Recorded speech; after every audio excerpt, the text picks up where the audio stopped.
Ladies and gentlemen, welcome to the Nikon Creators Hour. I'm your host, Mike Corrado. I've been with Nikon for 35 years and taking pictures for 40, and we're bringing you these epic Creators Hour interviews with incredible photographers to inspire you and educate you during these times when we're in the pandemic and in quarantine. And with us right now, we have Lavina Lalchandani coming from Los Angeles. Lavina, how are you doing today? I'm good, Mike. How are you? So great to see you. So great to meet you. We're meeting virtually, even though we've talked via texts and emails and things like that. And I can't wait to talk about your defining images. I love your work. I love the diversity of your work. You create some epic landscapes, and you're a cinematographer. You do portrait work as well. And I can't wait to talk about all of that. But of course, my first question has to be, how are you in Los Angeles right now? How are you coping? I'm doing good. I use this downtime to learn more about new editing techniques, color theories. But now traveling is opening up a little bit. So starting to get out there. Just got back from a Pacific Northwest trip. So it's going good. Good. Well, again, it's great to see you, and we can't thank you enough for giving us your time and putting together the next 10 images we're going to see. I'm sure it's not an easy task to cull down your work to 10 of your favorites. That's typically been the consensus with all of these interviews, which I think is a fun challenge. Some have said that it's a great challenge to go back through the work and have to define, your work through 10 images. Before we get into the pictures, though, and the backstories and great stories that you have, talk to us a little bit about your journey from the first time you picked up a camera to where you are now. What was that thing that, lit that passion in wanting to be a photographer? So I was going through a rough patch in my life, and I needed um, a liberating experience, a creative outlet that would help me in cope up with whatever I was going through. And luckily, I moved to California at the same time. I work as a senior product manager in an IT company, and they opened a new office in Newport Beach, and they moved me here. And I was living 2 blocks away from the beach, and I started seeing people having cameras and tripods and taking pictures. And I always wanted to do it, but just being at that place at that moment encouraged me to go and buy my first camera, which was Nikon D7200.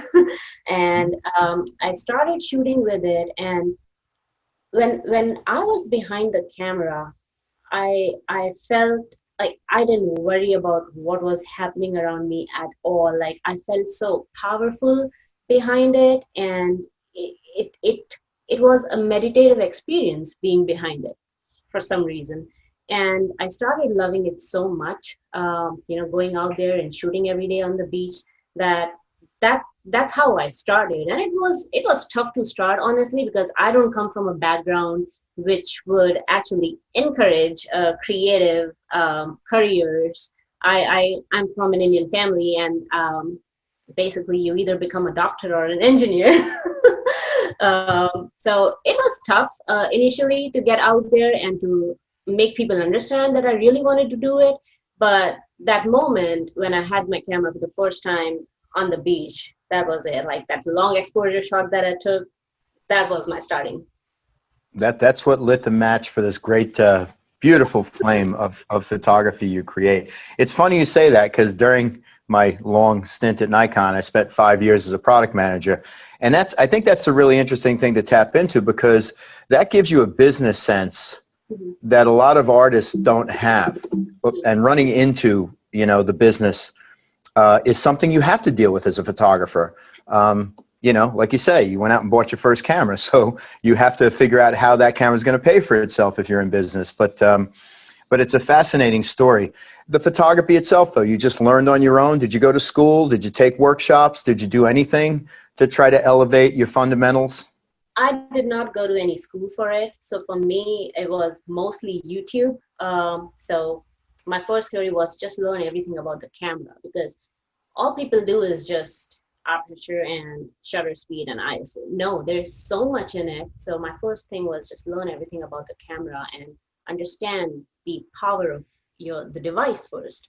I did a couple of workshops, not many. And one of the workshops was in Joshua Tree. I know we are going to talk about that image. So my first workshop was in Joshua Tree, which really helped me understand what I really like because I was still experimenting with myself. So yeah, it's basically mostly self-taught, YouTube tutorials, and probably 2 workshops that I've taken till date. Yeah. It's so amazing too, because I think back to 39, 40 years ago when I started, none of this, I guess, education was available that easily at your fingertips, by just typing out, YouTube on a keyboard. So that's a great, great advantage. And certainly when people see your work, they're going to understand exactly why I'm so excited to be talking to you right now. I do want to say this right for everybody tuning in. I want to get this right. Lavina has 2 Instagram pages, one for portraits and one for landscape and cinematography. But Lavina, Lavina, Lalchandani, Lalchandani, is where you'll see her work. And by all means, check it out beyond this interview because it's some pretty incredible stuff. I would love it if we could start talking about your images. Sure. And I put a little keynote together with the work that you sent in. And you mentioned Joshua Tree, and that's where we're going to get started. So please don't spare any details. Talk about what it was like to get there. How did you prep yourself to be there? What did you do in the way of exposures, tripods, little accessories, and things that you brought along the way? Take it away. So Joshua Tree is actually a very spiritual place to me now. I remember I was actually shooting by the beach and there was a group of photographers next to me who were talking about night skies in Joshua Tree.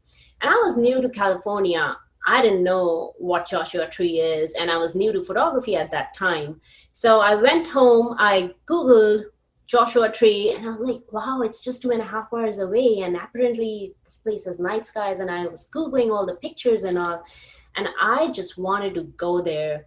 The first time ever I went to Joshua Tree, I'm a solo traveler for the most part. I went there by myself, and it was just mesmerizing. And I was there at the right time, and I saw Milky Way like right there above the Joshua trees, and I was mesmerized. This shot is not from that day though. This shot is later on, but that day was my first ever shot with Milky Way and Joshua Tree, and I was just amazed to see the beauty of night sky and how much can you see when there is no light pollution. My couple of my friends were worried about me that, oh, you're going alone, this will happen, that will happen. I was like, no, nothing will happen. It's fine. Animals, they're in their own land. You don't need to disturb them. You need to be safe, and you need to make sure that you're doing the right thing when you're out there in the wilderness. Back when I started, I didn't do crazy things. I would just pull over the car, hike a little inside, set my camera, and then let it take pictures and all. So this picture was actually pretty recent. I was shooting Comet Neowise in Joshua Tree. So I had my one camera, which was doing a time lapse, and my other camera, I was like, there's Comet Neowise, and over here, there's Milky Way. Luckily, I have two Nikon cameras. So I was shooting that one with my D7200, and for this one, I used my D850. And I set my camera up, I took multiple images, and then I reduced the noise by stacking, and it turned out to be great. My whole intention was to take comet pictures, which I did, but I ended up with this image, and I'm so proud of this particular image. It's like Milky Way is right being caught by this Joshua Tree, which is right there. It is so serene. And night photography is like, it's a big boom right now. I mean, personally at night, I like to sleep. If I was out there, I'd probably fall asleep in some kind of lawn chair or beach chair. But it's got to be very peaceful. You mentioned traveling alone. That's a lot of the way I'm out photographing wildlife and things like that. But I love the fact that this has got a spiritual connection for you, because it's always going to be a very special place, for you to come back to. When you're going out there, obviously you had been there before. How are you setting up? What are you bringing along with you in the way of, I guess, a survival pack, not only for your camera, certainly you're doing long exposures, I'm guessing a tripod, but what else are you bringing on a shoot like this? So I carry my headlamps. I carry enough water with me. I always have a bear spray and a knife in my car with me because if I'm doing a time lapse, I set my camera up and I just sit inside my car till the time it's getting over. So always carry a bear spray, knife, and knife is actually in all the four doors of my car. And then I carry a little first aid kit because in places like this, you're bound to get, the cactus, you're bound to get injured in some way or the other. You have to be cautious, but still there are some minor injuries which I always run into for some reason. And then I always carry first aid kit with me, and yeah, that's pretty much it. Joshua Tree is like a second home. It's so nearby. My coworkers make fun of me that I say I'm going to Joshua Tree as if I'm going to a grocery store. I go there that often. So initially when I started, like I didn't know anything about this place, but now I actually know which road has which tree. But I think that repetition of going back, even though this is landscape and pretty much everything's set, there's a different thing that you can find every time, and I find that really unique. Is there a lot of post-production in this kind of night landscape photography? I know a bunch of people that do this. Are you working this on the back end a lot, or is this pretty much straight from the camera? It is not straight from the camera, but there is very minimal editing on this. Because if you see, I'm not even lighting the foreground. I have images in which I have lit up the Joshua Tree, but out here it's a silhouette. And so this particular image, I just stacked the images to reduce the noise. And when I started, when my first shot of Joshua Tree, I could see like star trails in that, and I was like, what am I doing wrong? I was seeing noise. I printed my pictures, and I was seeing noise in those prints. That's when I realized that, oh, it's because of the noise. So I just watched on YouTube some techniques to reduce the noise, and I saw the software called Starry Landscape Stacker. So I stacked multiple images to reduce the noise, and now when I print this, these images come out gorgeous. No, that's great to know, because again, probably one of those things that makes me not want to be up late that night at night, but again, to find that piece, that's extraordinary. And I'm very familiar. I lived in LA for 9 years. Nice. And you're right, it's so close to LA, on the way up towards Santa Barbara, and a beautiful, beautiful area towards Monterey. So Yeah. you love landscape. This is another one of my favorite places. Talk about where you are and what drove you to this location. So this is Arches National Park. It was my first time in Arches National Park. I travel every year from Christmas through New Year's to someplace new, be it outside United States or within United States. So every year I choose a new destination. So this year's, so 2019 end was my year where I did a road trip, and I did Nevada, I did Utah, Arizona. So the Arches National Park was part of my trip. It was snowing heavily. It was snowing so much that day when I reached Arches National Park. They closed the park. We couldn't go in. So I had to stay at a hotel overnight, and then next day wait until afternoon when they opened the park again. And I was so excited to see the arches. First of all, I was seeing them for the first time. And secondly, I was seeing them in snowfall. So I was so excited. In any case, the park opened. I went inside, and I had this list that these are the places I want to definitely see. These are the arches I definitely want to see. And this double arch was one of the places. This double arch is huge. It is huge. You need a wide angle for this. And I was carrying my 14 to 24 and that's my favorite lens all the way.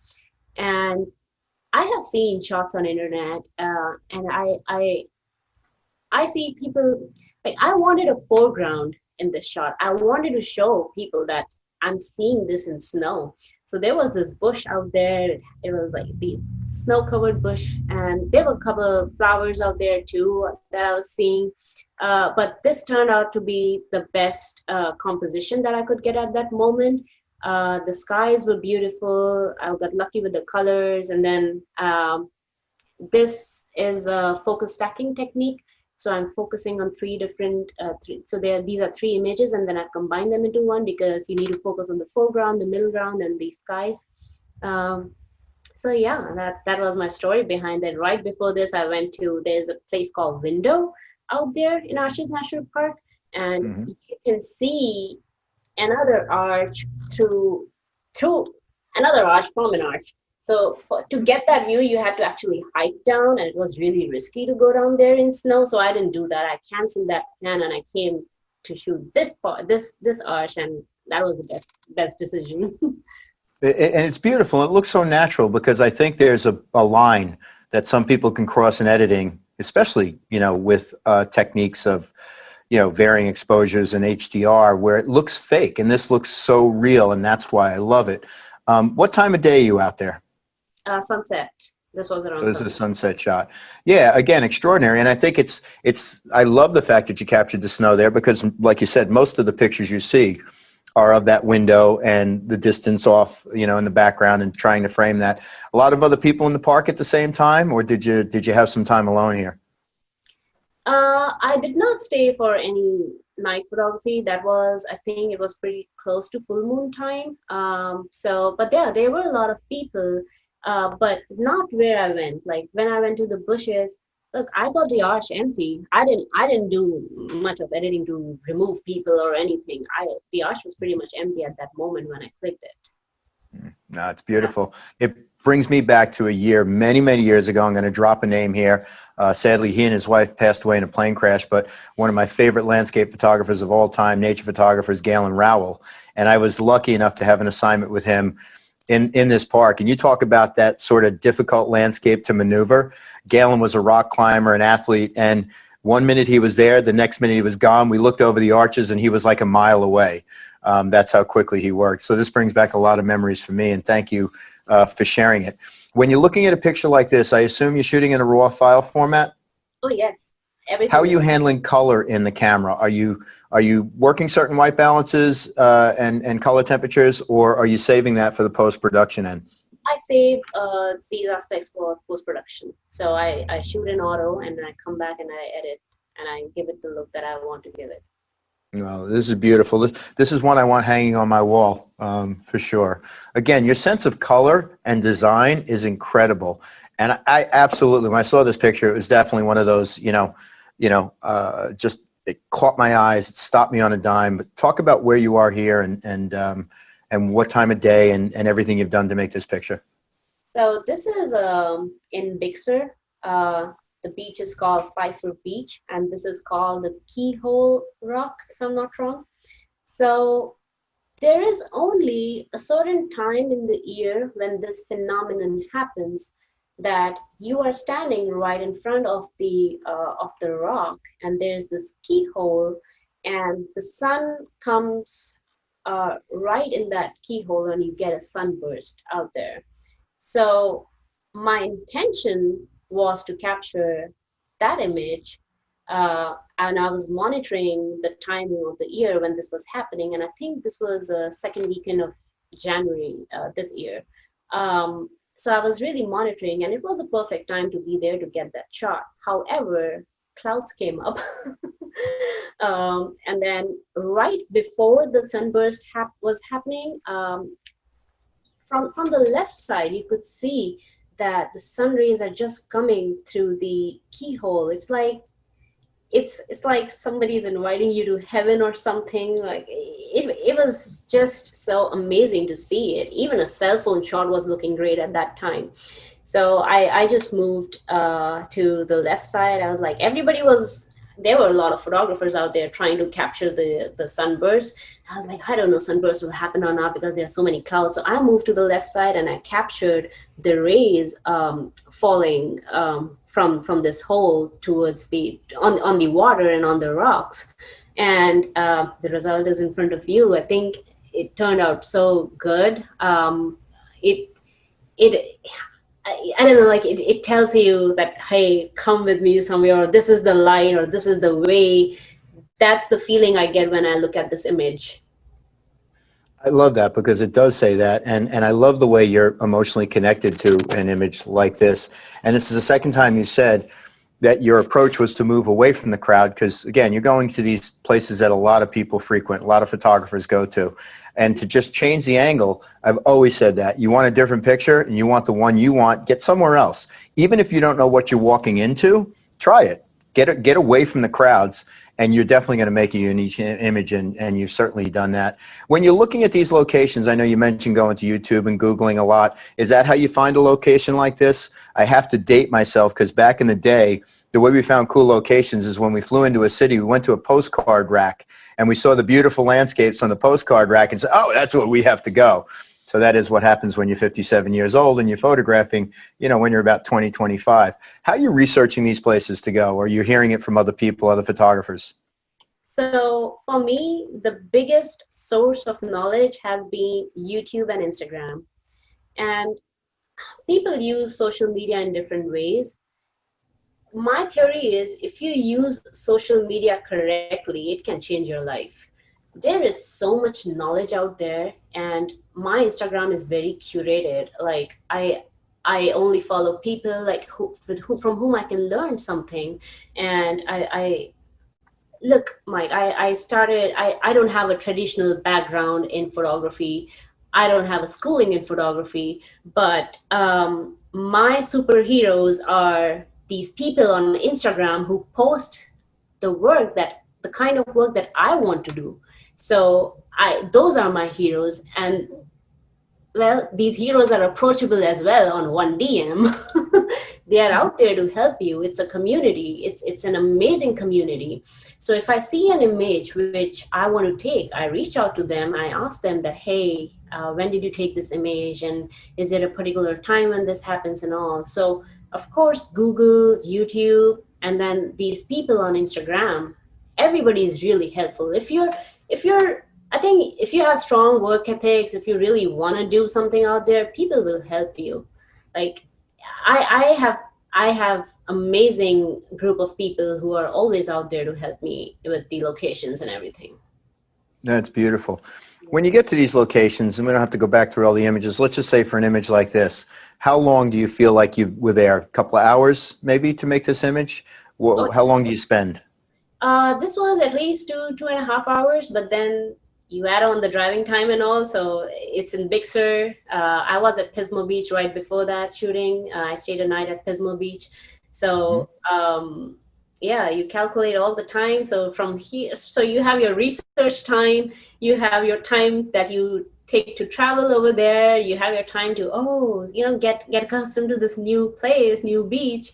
And then I remember when I was going down, so for Pfeiffer Beach, you have to go down a mile, I think. And I was with a friend, and we were using his car, and there was a patch which was full of water, and it was very risky to drive through that because we saw a couple of cars whose engines just turned off. The water was really high.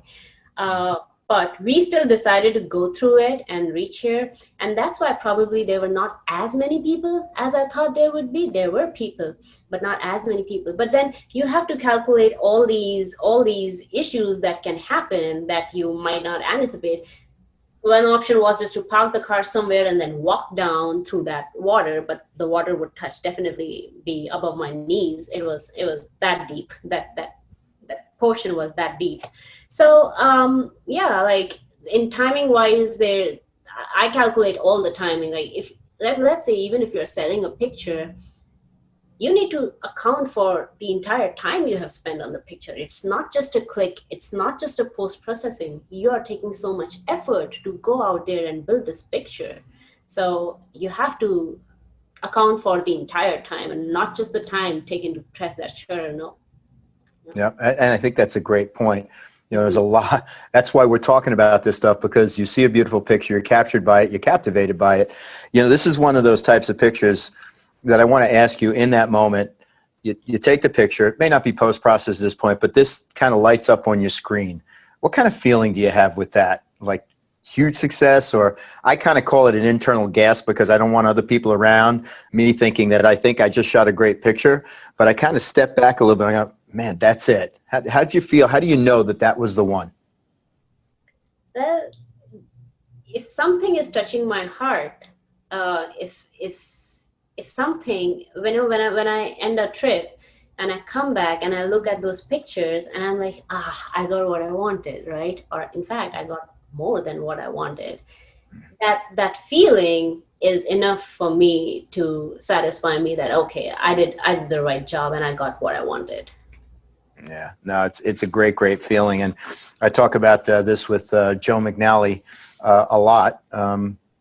He wrote a book called The Moment It Clicks, and that's exactly that feeling we talk about, that you just know it absorbs inside your body. You don't even have to see it sometimes. You just know when you clicked it through looking through the eyepiece that you had it. So phenomenal. And thank you for sharing all of that and the challenges of getting to that location. Beautiful cityscape. Talk about where you are here and what's going on. My favorite place, Griffith Observatory in Los Angeles. So I had always seen people taking this shot, but I've been to Griffith earlier too many times. Well, I was just not observant that there was a way that goes out there to hike the hills. I never paid attention to it, and I never observed it. So I came to know that, oh, there's a road that goes out here and you can actually hike the entire mountain. I was like, wow, that's cool. So I woke up early in the morning. I think I woke up at 3:30 in the morning. I rushed to this place. This was January 2009.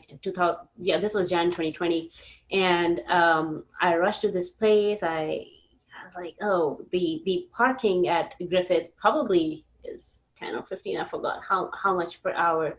But I was like, I don't even know till what point I'm going to get this view. Should I put my parking out there? Like how many hours I can park? I don't know. It probably was 1 hour or 2 hours. I was like confused. So I said, okay, let's just go there, start hiking. We'll see what's going to happen. And then if anything is needed, I'll come back down. I'll put the parking thing and then I'll go back again because I don't know what was happening. I hadn't been to that route before. So I parked my car, I took my camera gear, I started hiking, and this is actually not that much of a hike. Right, probably in 20 minutes or 25 minutes, I started seeing this view.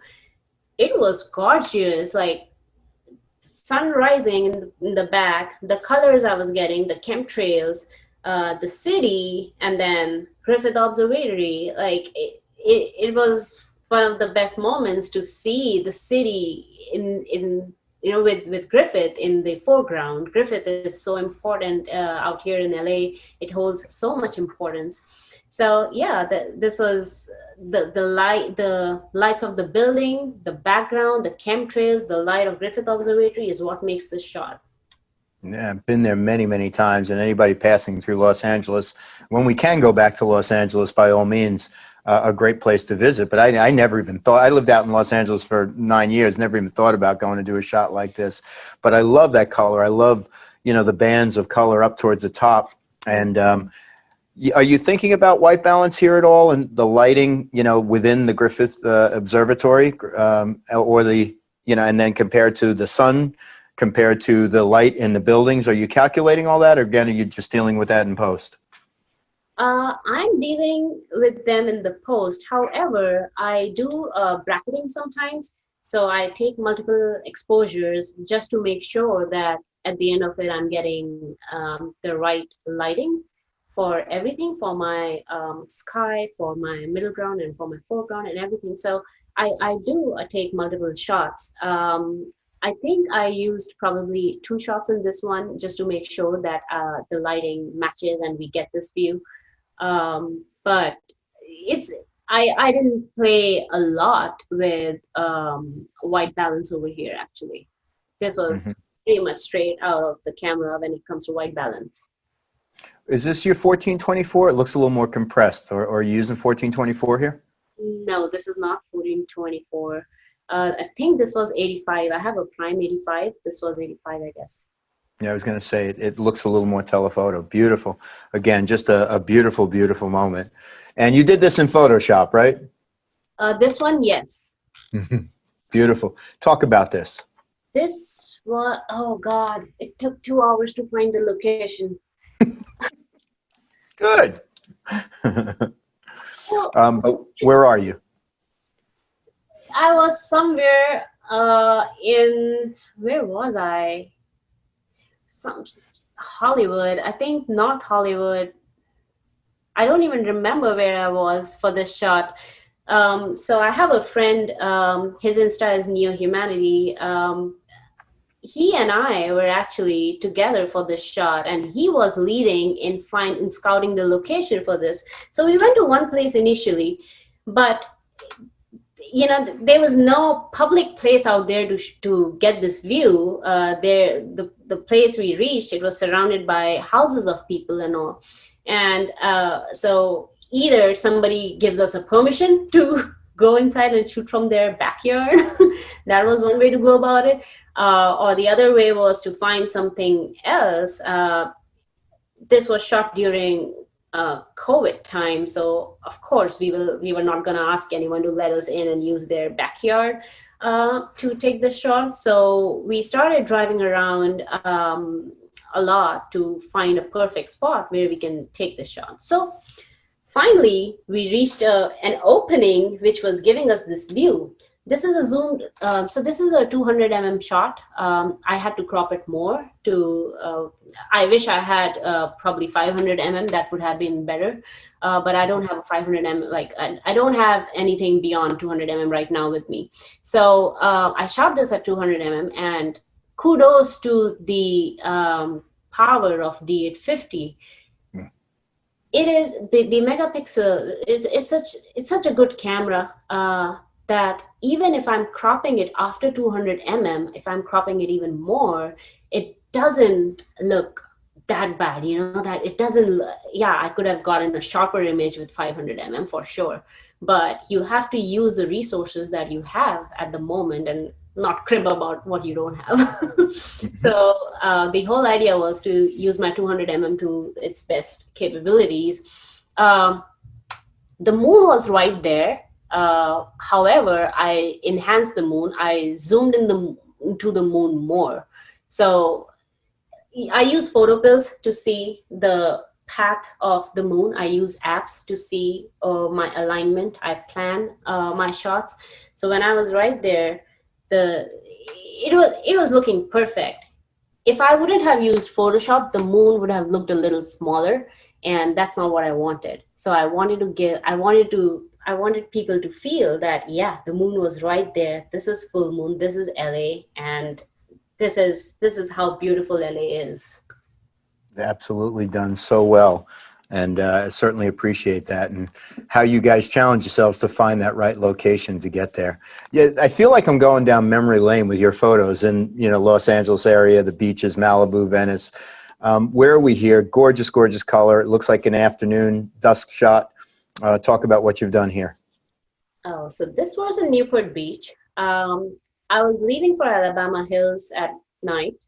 And my best friend Basha, she still lives in Newport Beach, because I started my California journey in Newport Beach. So my best friend still lives there. So before going to Alabama Hills, I just wanted to catch up and meet her for lunch. So I went there, I met her for the lunch, and I was like, should I leave for Alabama Hills now or a little later? I said, okay, I'll leave a little later. I'll leave maybe around 9 p.m. or so. Anyways, I have to shoot sunrise and then star trails in Alabama Hills later on. So I was like, I'll probably leave a little later. Best decision ever, because a lot of people like this print. In fact, a couple of my friends have this print from me as well. So I left at 9 p.m., but what I got that day was this gorgeous sunset in Newport Beach. And I made so many pictures that day with just one evening. The colors lasted for so long. Good thing is that my best friend, she just lives like a block away, not even a block away. She lives like probably 7 steps away from this boardwalk.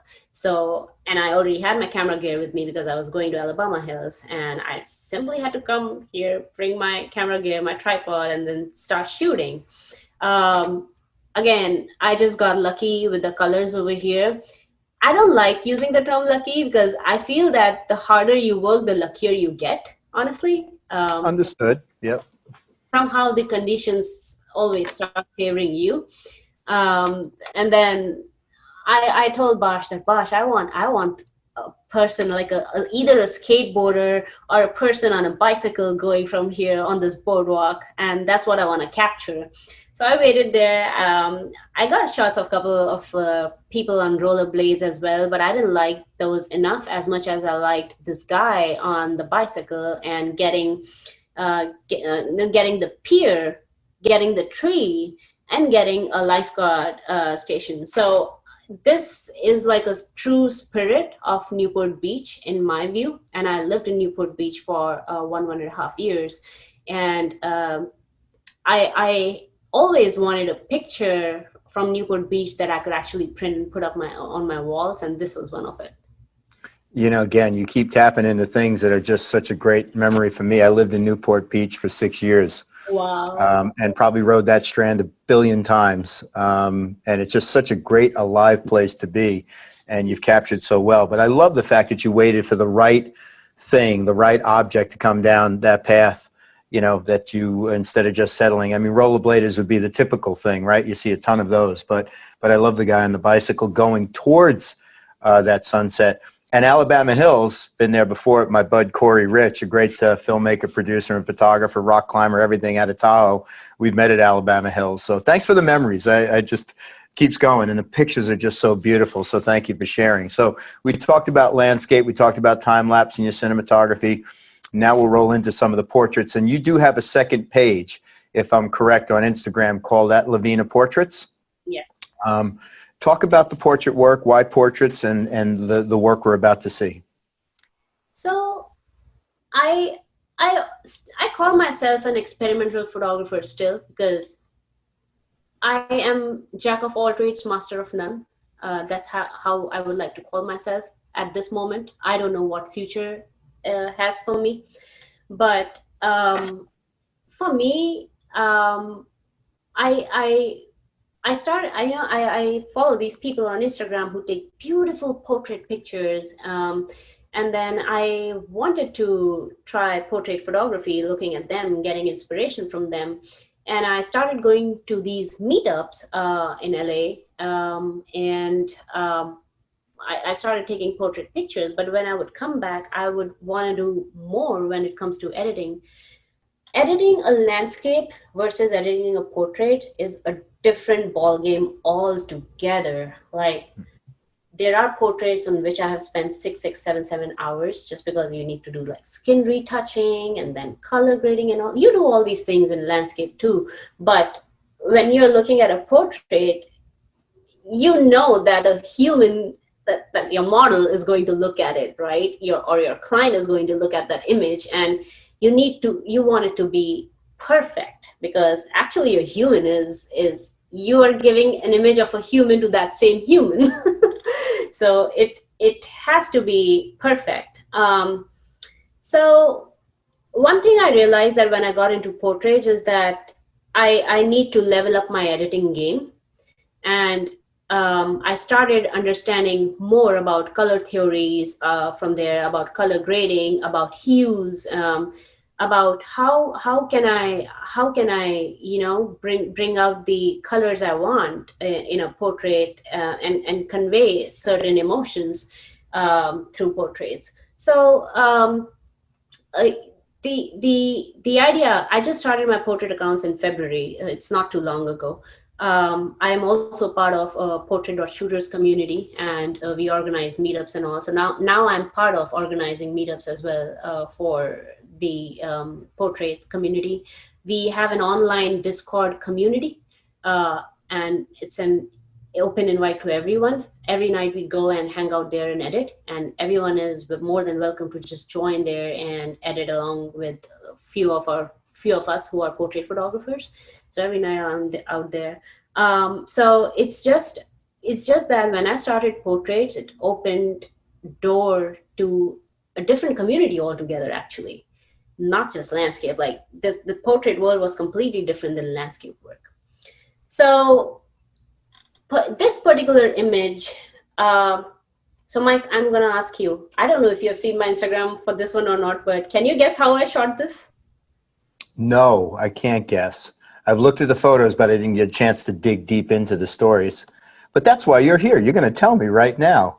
I would assume you're protecting you. You're breathing, hopefully, before you drop down. I don't know if you've got a tank on or not. I would hope that you have something that you can breathe with, but maybe you just stuck the camera down in the water. So I shot this with Nikon D850 14-24, and then I had a fish tank with me.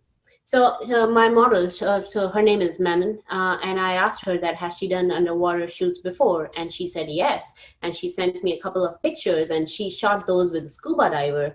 And I was like, man, I am not scuba diver, and I'm scared to get into the ocean. This shot is shot in a swimming pool, but I told her that I know how to get the job done. I don't know how to dive or anything, but I'll get the job done. She told me that she wanted underwater shots along with the other things that we were shooting that day. So I told her, I'll give you underwater shot, but you have to believe me that it'll work. The process will work. So I bought a fish tank, and I took a fish tank with me, and I kept my camera in that fish tank, and Manon was right there, and I was there, and I just dipped myself here, and then Manon is a dancer, and I told her to be there and do her thing, flow, do any poses she wants to do. And as soon as she got there, I was in a continuous clicking mode, and I was just clicking, like. And I have such amazing shots from this underwater theory. Now, again, to everything that I just said, you don't need an expensive housing. If you are trying something like this, you're just starting out. You don't need an expensive housing. Like, I didn't have an expensive housing. I was like, should I buy a housing? I was like, no, I'll buy a fish tank. A $20 fish tank worked for me that day. That is fascinating, because I would not have guessed that.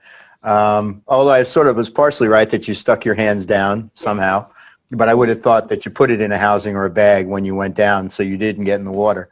But that is brilliant. I love it. And certainly, I guess I wish personally for me, I would do more time spending studying on how to do some editing techniques and color grading and things like that. But thank you for sharing that. That's awesome. Fish tank. Everybody out there, go buy a fish tank. Look at the fish tank sales are going to go soar through the roof. 7 million people are going to go buy fish tanks now. We're coming down. We got 3 more images to talk about right now. I'm loving this conversation, and it's so fresh and enlightening to hear it from your perspective. So keep going as the portrait career goes on. Another client here, beautiful photo. Talk about what you're doing here. So I was doing a yoga shoot for my friend. Oh, his name is Michael too.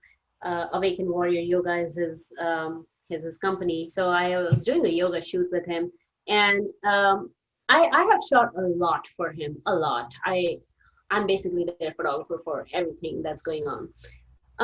So, when they are setting up things, I have this little time in between, and everyone is a yoga student out there, and her name is Monique, and she is actually, she has worked as a professional model in past. She has walked for NY fashion shows. So I told Monique, like, hey, Monique, you have a minute? Can you, like, while they were setting up, we were changing from one scene to another in yoga shoot. So I said, do you have a minute? She said, yeah. I said, do you want a portrait picture? She's like, yeah, okay. So I said, let's go down. Usually in portraits, there's this heavy light setup and all, which I do. I work with lights a lot. However, sometimes it's just convenient to shoot with natural light. So she came down with me, and I saw a drape that was kept over there, and I asked her to bring that drape with her. So she came down. I said, the only thing you have to do is hold the drape. And I brought the drape around her like this. I had my camera. I took a shot, and I'm like, it's done. So she's like, done? I said, yeah, it's done. So in that one click, I got the shot I wanted. I told her, look at my camera when I click. And she's really tall, and I'm 5'2". So I had to be like that. So I think I had a stool or something to increase my height out there. So, but at that moment, I got a perfect shot. I didn't need anything from her. And she was like, are you sure? I said, yeah, I'm sure I got it. And this is the shot I got. The drape that she had was a peacock. It had a peacock feather print on it. And I did a lot of color grading on this one though. And I think it's on my Instagram on how I color graded and my color choices I made for this one. again, portrait editing requires so much of skin retouching and, you know, making sure the eyes are sharp and they're looking towards you. Your portrait should be like eye-catching to the audience. When they scroll, they should actually stop and see that, oh my gosh, she's looking at me, right? So that's the that was the idea behind this picture. I love eye contact too. I talk about that a lot in lecturing about or speaking about portrait photography and someone letting you in through the eyes. But again, I love that impromptu moment. I've seen that a lot on sets and shoots and in the transition of one shot to another, taking time and being able to actually do that. And again, opportunities that you just sort of take advantage of. And again, you have such a great sense of design as well, you know, when you see these prints and these patterns. So thank you for sharing that. Another beautiful portrait. Who is this? So what was the scenario here? So this was shot in a meetup. It was a portrait meetup. We have meetups in LA. And I wanted to do something different. And then again, there were these drapes out there. So she was sitting on the couch and I saw drapes and a couple of us were taking her pictures.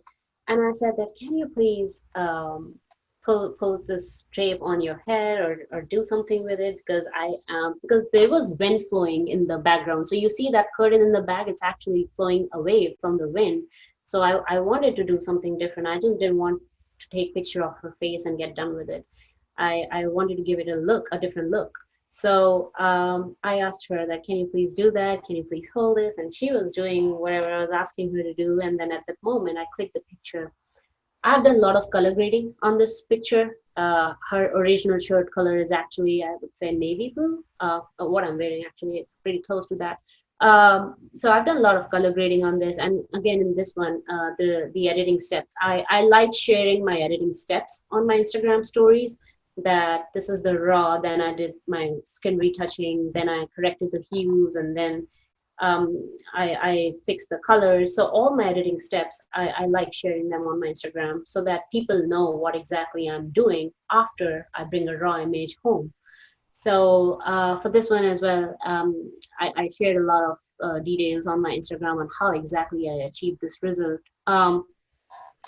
One good thing is, like, if you see this blue theme that I had, it was a great learning experience for me because actually everything was white on how I can convert this white to something blue, right? Like this particular image made me learn a lot about color grading, actually. That's beautiful. And thank you for sharing that. And I love the fact that you share those steps on Instagram. I think this is a truism for the years and years I've been shooting, that the best photographers in the world love sharing because they want to challenge people to do the same things. And if you really care, you want them to do it better. But certainly an inspiration.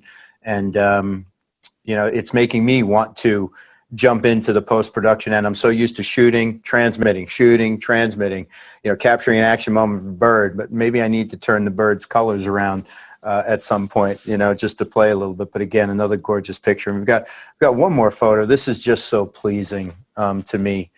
It takes you to a setting and it makes you just feel so warm, you know, about being there. But certainly an epic landmark in landscape. What's going on here? So that's Half Dome, the reflection of it in Yosemite. Yosemite is one of my favorite places to go, be it any time of the year, I think this year I've already been there 6 times, if I'm not wrong. I went in February to take picture of the firefall. Oh, so actually I received Nikon Z50 from Nikon, and I wanted to try that camera out. And basically on that trip, so this shot is from Z50, and I was testing the camera out in the entire trip. Initially, I went to take picture of firefall. I'm not sure if you're aware of this concept, where in February, there's a waterfall in Yosemite, and the sun hits it at a particular angle that the firefall actually, the waterfall looks like a lava flowing down the mountain. So that's what it looks like. So I went this year. However, there was no water. The water dried up. So I didn't get fire fall, I got firewall. Still, the wall was lighting up like a lava. I had posted that picture too. But in any case, I had a lot of time to kill in Yosemite because I was there for 3 days or three to 4 days. And I started taking pictures of these, I would say, the iconic landmarks out there. And this was one of that. I have hiked Half Dome as well, by the way, a couple of years ago. And I always wanted this shot. I never took this shot. I actually want this shot in fall when the trees are actually yellow and orange. This shot was in February. However, in my editing, I gave it a rustic look because it was a little too green for my taste. So basically, with one click, I just gave it a rustic look. That's what I did in Lightroom. I didn't even use Photoshop for this one. Simple, basic editing in Lightroom. And I will be going back to Yosemite this fall and getting the same picture with fall colors. And I hope the water is at high levels so you get the waterfall as well. But it's beautiful. And again, I think part of that toning that you've done is what makes it so pleasing and different than most of the images you'd see, around this kind of an area. This has been phenomenal. Let me stop sharing and bring you back to full screen. There you are. Fresh, exciting, fun. I love your passion for this. I guess in another thing we share, I work for a company. So the photography I do is just part of this labor of love and somewhat of a creative addiction that I need to feed. And when I don't, I become a miserable person to be around. But we can't thank you enough for sharing these wonderful images. I can't wait to see more of what you do. But again, everybody check out Lavina's pages on Instagram and listen to what she's had to say. If you missed any part of this interview, you want to watch it from the beginning. But Lavina, thank you for giving us your time today. Thank you. Thanks, Michael. Thanks so much. And I can't wait for more conversations about art and photography. I may be out in LA soon, hopefully when this pandemic clears, and we will definitely connect and maybe go to Yosemite. But thank you for all of this, and thank you for the inspiration. Those of you turning in, again, I hope you were inspired. I know I was. Please check out NikonUSA.com/The Creators Hour and see more interviews from epic photographers. We want to inspire you. We want to educate you. We want you to hit the street running and get back out there and shoot pictures and share them with us, share them with the world. Thank you all for your passion. For Nikon, I'm Mike Corrado. Everybody out there, stay safe, and we'll see you soon.